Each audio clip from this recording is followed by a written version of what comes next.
नमस्कार बंधुरा चले एसेছি একটা নতুন পর্বে। आज তৈরি করব সাবান।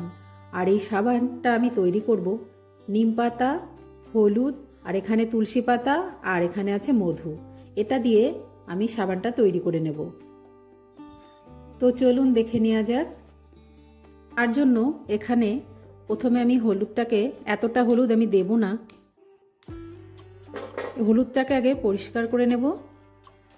এর উপরে যে খোসাটা আছে এটাকে একটু ছাড়িয়ে নিতে হবে। তো খোসাটাকে আগে আমি প্রথমে ছাড়িয়ে নিচ্ছি। এইভাবে আমি হলুদের খোসাটা তুলে নিচ্ছি। হলুদটাকে আমার ছাড়িয়ে নেওয়া হয়ে গেছে। হলুদটাকে ছাড়িয়ে নেওয়া হয়ে গেছে আর নিম পাতাগুলো আমি ধুয়ে রেখেছিলাম। এবার এটাকে এইভাবে বেছে নেব। নিম পাতাগুলোকে এইভাবে আমি বেছে নিচ্ছি।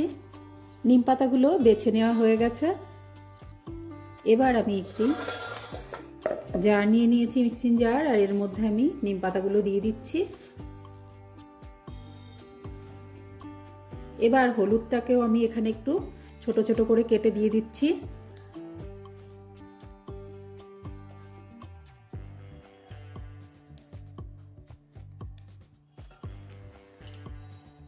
এবার দিয়ে দেবো তুলসী পাতাটা। আর এই সমস্ত জিনিসটাই আমার বাড়ির ছিল। আর এই সব কিছু দেওয়ার পরে আমি এতে দিয়ে দেবো একটু জল। জল বেশি দেওয়ার দরকার নেই, সামান্য একটু জল দিলেই হয়ে যাবে। এবার এর একটা পেস্ট তৈরি করে নিচ্ছি।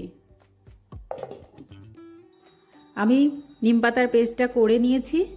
এবার লাগছে আমার, এখানে আমি একটি গ্লিসারিন সাবান নিয়েছি, এটা সান্তুর কোম্পানির। তো এই সাবানটা থেকেই আমি সাবানটা বানিয়ে নেব। আপনারা সোপবার নিতে পারেন, কিন্তু আমার কাছে হাতের কাছে এটাই ছিল বলে তাই আমি এটাই নিয়ে নিলাম। তো এবার এটাকে ছাড়িয়ে নেব প্যাকেট থেকে।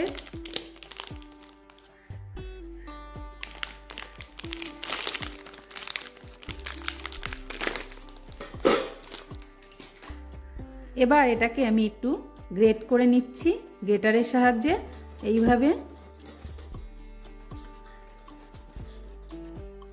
এইভাবে আমি গ্রেট করে নিচ্ছি সাবানটাকে।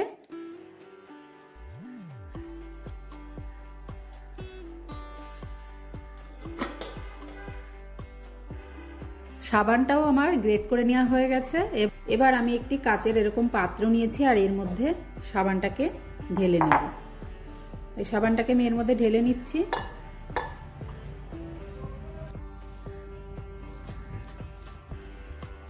সাবানটা ঢেলে নেওয়া হয়ে গেছে। কড়াইতে আমি জল গরম বসিয়ে দিয়েছি আর এর উপরে আমি এই সাবানের বাটিটা বসিয়ে দিলাম। এবার এটাকে গলিয়ে নিতে হবে। সাবানটা গলতে শুরু করেছে, সাবানটা গলে গেছে। আর আমি এখানে বাটিটাকে একটু পাল্টে দিয়েছি, কেন দিয়েছি সেটাও আমি বলবো।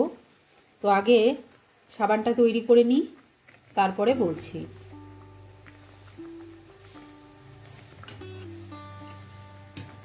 সাবানটা যখন এরকম গলে যাবে তখন এর উপরে আমি একটি ছাঁকনি বসিয়ে দিচ্ছি।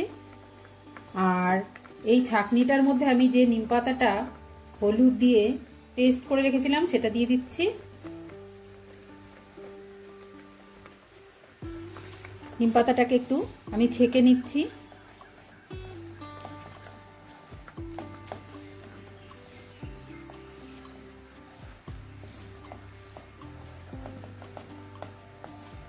এইভাবেও দেওয়া যাবে, কিন্তু তাও আমি একটু ছেঁকে দিচ্ছি, তাহলে ভালো হবে, এটা মসৃণ হবে ভালো।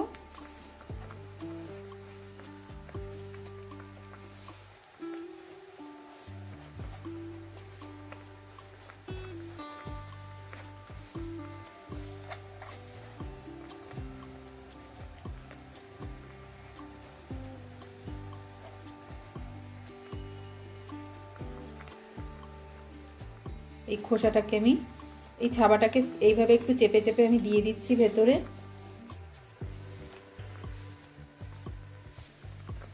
এবার ছাঁকনিটাকে সরিয়ে নিচ্ছি। এবার এটাকে নিম পাতাটাকেও মিশিয়ে নেব সাবানের সঙ্গে।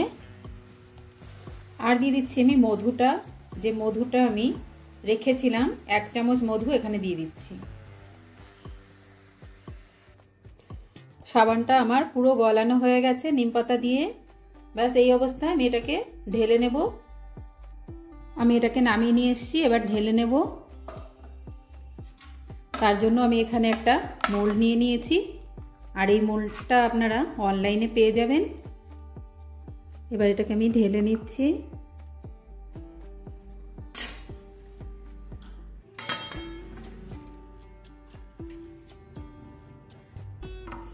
প্রত্যেকটিতে ঢেলে নেব।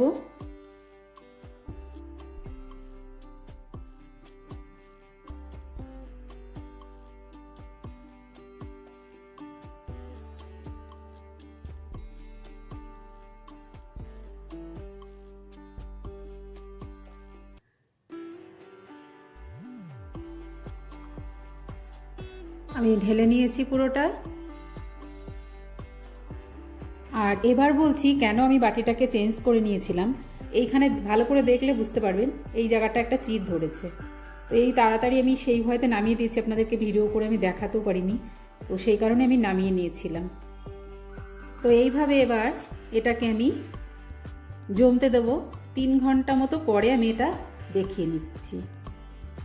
ফিরে এলাম 2 ঘন্টা পরে। 3 ঘন্টা আমার লাগেনি, কারণ এখন হচ্ছে শীতের দিন, সেই কারণে এটা তাড়াতাড়ি জমে গেছে। আর এটা আমি ফ্রিজেও রাখিনি, এটা বাইরেই ছিল। তো এবার আমি আপনাদেরকে এটা বের করে দেখাচ্ছি। দেখুন কত সুন্দর বেরিয়ে গেল। আর এইভাবে আমি প্রত্যেকটাই বের করে নিচ্ছি।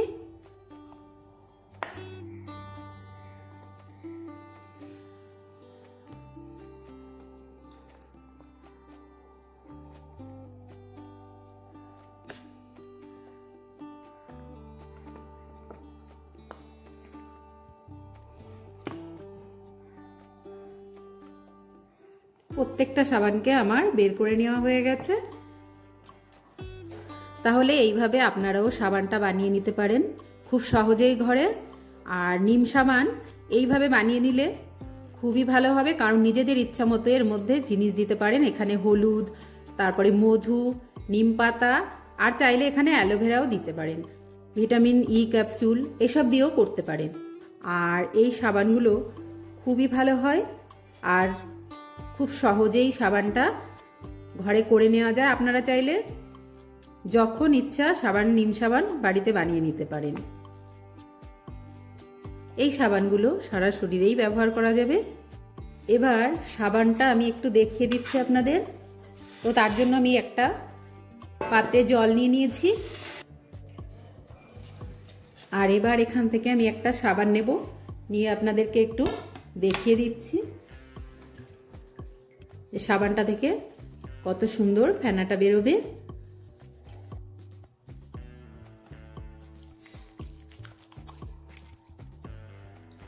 দেখুন কত সুন্দর সাবানের ফেনা। এইভাবে আপনারা সাবানটা ব্যবহার করতে পারেন। তো রেসিপিটা কেমন লাগলো কমেন্ট করে জানাবেন। ভালো লাগলে চ্যানেলটা সাবস্ক্রাইব করে সঙ্গে থাকবেন। আজকের মতো এই পর্যন্ত। সবাই ভালো থাকবেন, সুস্থ থাকবেন। নমস্কার।